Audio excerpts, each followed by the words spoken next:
देवी Bhagavatam Mahapuran doctor Kislay Pandey के साथ। इस भाग में राजा बनने के बाद महाराज परीक्षित ने पूरी कर्तव्य निष्ठा, सत्यनिष्ठा, धर्मपरायण होते हुए राज्य का संचालन करना सुनिश्चित किया। पर शायद काल को कुछ और ही स्वीकार्य था। एक बार जब जंगल में शिकार खेलने गए हुए राजा परीक्षित को प्यास लगी तो वहीं एक समाधि में लीन मुनि के यहां वो जल के लिए चले गए। उस समय मुनि जो थे वो, जैसा कि मैंने बताया, कि घोर समाधि में लीन थे। वो ना कुछ सुन पा रहे थे ना कुछ देख पा रहे थे। तो राजा परीक्षित अनायासी कुपित हो गए। वो ये भूल गए कि ये जिनसे वो जल मांग रहे हैं वो इस समय समाधि में है। उन्होंने आओ देखा ना ताओ, क्रोध में उन्होंने एक मरा हुआ सांप वहीं से लिया और उनके गले में डाल दिया और वहां से चले गए। अब इस घटना की खबर आग की तरह उन मुनि के पुत्र, जिनका नाम था गविजात, उनके पास पहुंची। गविजात बालक थे, पर वो परांबा के अनन्य भक्त थे। वो मां में अत्यंत जागृत थे और बाल्यकाल में ही वो अत्यंत शक्ति से परिपूर्ण थे। तो वो अपने बाल मित्रों के साथ खेल रहे थे।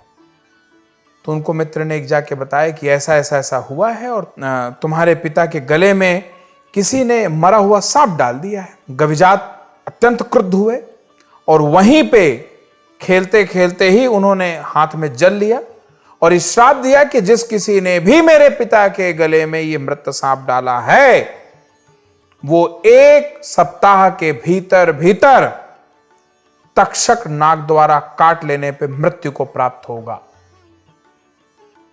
अच्छा, ये श्राप इतना गंभीर था कि इसका कोई मोचन नहीं हो सकता था। जब राजा परीक्षित को श्राप की जानकारी मिली तो कई तरह की चर्चाएं हुई, कई तरह की कथाएं राजा को सुनाई गई कि बचने का ये तरीका हो सकता है, कोई आपको आधा जीवन दे दे, कोई ऐसा औषधि मिल जाए, कुछ ये तरीका, कुछ वो तरीका। पर राजा परीक्षित को कुछ समझ में नहीं आया।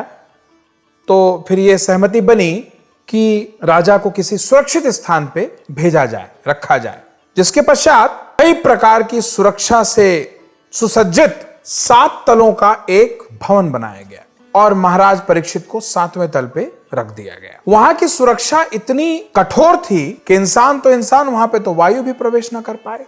तरह तरह के अस्त्रों शस्त्रों से सुसज्जित लोग वहां की रखवाली कर रहे थे।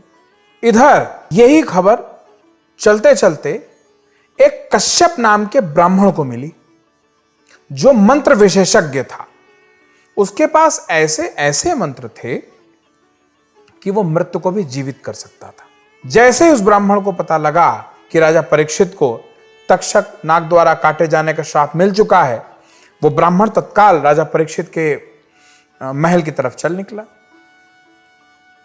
अच्छा, तो इधर से वो चला, उधर से तक्षक नाग चला, क्योंकि तक्षक नाग को तो अब महाराज को डसना था, काटना था, उनको मृत्यु प्राप्त करानी थी। तो इधर से वो ब्राह्मण चला बचाने वाला, उधर से वो चला काटने वाला। रास्ते में दोनों मिल गए। तक्षक नाग पहचानता था कि ये कौन है और तक्षक नाग को कुछ शंका हुई। उसने पूछा ब्राह्मण से, आप कौन है? तो बताया कि मैं कश्यप ब्राह्मण हूं और मैं राजा परीक्षित को जा रहा हूं बचाने, मेरे पास ऐसे ऐसे मंत्र हैं। तो तक्षक ने कहा कि मैं तक्षक हूं, मेरे तो देख लेने मात्र से लोग जल के भस्म हो जाते हैं, आप नहीं बचा पाएंगे, आप व्यर्थ अपनी ऊर्जा नष्ट ना करें, आप जाएं। तो ब्राह्मण ने कहा कि मुझे अपनी विद्या पे और अपने मंत्रों पे पूर्ण विश्वास है। मैं मृत्यु तो छोड़ो, जल के जो भस्म हो गया हो मैं उसे भी जीवित कर सकता हूं। तक्षक नाग ने कहा कि आप व्यर्थ प्रलाप ना करें, आप जाएं। तो ब्राह्मण ने कहा, ना, मैं तो परीक्षित को बचाऊंगा। तक्षक ने कहा, ठीक है, एक काम कर लेते हैं, एक परीक्षण यही कर लेते हैं। अगर आपको लगता है कि आप बचा पाएंगे तो आप चले चलिए, वरना फिर आप वापस जाइए। तो ब्राह्मण ने कहा कि परीक्षण कैसे होगा? बोले, साहब, परीक्षण ऐसे होगा कि ये सामने पेड़ है, मैं इसको डस लेता हूं, डस के इसको भस्म कर देता हूं और आप दिखाइए अगर आप इसे पूर्ववत कर पाए तो। ब्राह्मण ने कहा, ठीक है। तक्षक ने उस पेड़ को तत्काल डसा विषाक्त किया और फिर जला के भस्म कर दिया पूरा, और बोले अब बचा लो इसको। तो ब्राह्मण ने अपने मंत्र प्रयोग किए और पेड़ को पहले की भांति ही दोबारा हरा भरा कर दिया। तक्षक अवाक, बोले यार ये तो पूरा का पूरा श्राप निष्प्रभावी करने जा रहा है। तक्षक ने कहा कि आप क्या कारण, क्या आप जाना क्यों चाह रहे हैं? बोले मुझे धन की आवश्यकता है, कुछ धन मिल जाएगा। बोले आपको जितना धन वहां से मिलेगा उससे ज्यादा धन आप मुझसे ले लीजिए। ब्राह्मण ने कहा नहीं वो तो ठीक है, बट राजा का अगर प्राण बचाऊंगा तो धन के साथ पुण्य भी मिलेगा। बोले वो आप नहीं बचा पाएंगे, आप धन लीजिए, आप जाइए। तो ब्राह्मण ने तत्काल राजा की कुंडली वगैरह विचारी और ब्राह्मण को यह पता चल गया कि राजा का पंत समय आ गया है, वो बचेंगे है नहीं। तो उस ब्राह्मण ने उचित समझा कि ठीक है, जो तक्षक का प्रस्ताव वही स्वीकार करते हैं, जो धन वगैरह मिल रहा है वो लेके वापस जाते हैं, राजा तो वैसे भी नहीं बचेगा। और जब ये जान चुका हूं तो फिर प्रारब्ध से और होनी से क्यों टकराना। तो उसने तक्षक नाग से धन इत्यादि लिया और लेके वो वापस चला गया। इधर तक्षक नाग ने जब वो पहुंचा महल का पास तो उसने पूरे महल का निरीक्षण किया। वो समझ गया कि इस महल में तो घुसना संभव नहीं है। तो उसने क्या किया, उसने एक छोटे से कीट का रूप धारण किया और एक फल में घुस गया और अपने कई सारे नाग मित्रों को बुलाया। सारे इच्छाधारी नाग मित्र एकत्रित हो गए और सबने ऋषि मुनियों का भेष धारण कर लिया। अब वो सारे ऋषि मुनि एक होके फल लेके हाथ में पहुंचे राजा परीक्षित के यहाँ। तो वहां पे द्वारपाल ने बोला कि क्या कारण है आपके आने का? ये तो अत्यंत सुरक्षित स्थान है, यहाँ आने की किसी को भी आज्ञा नहीं। तो उन मुनिधारी सर्पों ने कहा कि हमें पता चला है कि राजा शापित हैं और इनको सांप काटने वाला है और इसके बाद इनकी मृत्यु हो जाएगी, और हम लोग तो राजा की दीर्घायु की कामना लेकर आए हैं, ये प्रसाद लाए हैं, राजन अगर ग्रहण कर लें तो उनकी उम्र बढ़ जाएगी, यही कामना है, वरना ऐसा न्याय प्रिय और ऐसा धर्मनिष्ठ। देखिए कैसे बदल बदल के लोग रूप आते हैं, जिसे डसना वही आगे क्या परिचय दे रहा है कि ऐसे न्याय प्रिय, ऐसे धर्मनिष्ठ राजा की दीर्घायु की कामना से हम लोग ये फल वगैरह लेकर आए हैं। राजा से अगर हमें आप मिलवा दें तो हम उन्हें आशीर्वाद देंगे और हमें पूरा विश्वास है कि उन्हें लंबी आयु मिलेगी। वस्तुतः यही लोग मारेंगे राजन को। इसके बाद जब ये सारी जानकारी मिली तो द्वारपालों ने राजन तक ये खबर पहुंचाई, ये सूचना पहुंचाई कि राजन ऐसे ऐसे बाहर मुनिगण आए हुए हैं, आपकी दीर्घायु की कामना कर रहे हैं और आपके लिए आशीर्वचन कहने आए हैं और आपके लिए प्रसाद वगैरह लाए हैं। तो राजन ने कहा कि अभी उनको आप बाद में बुलाइए।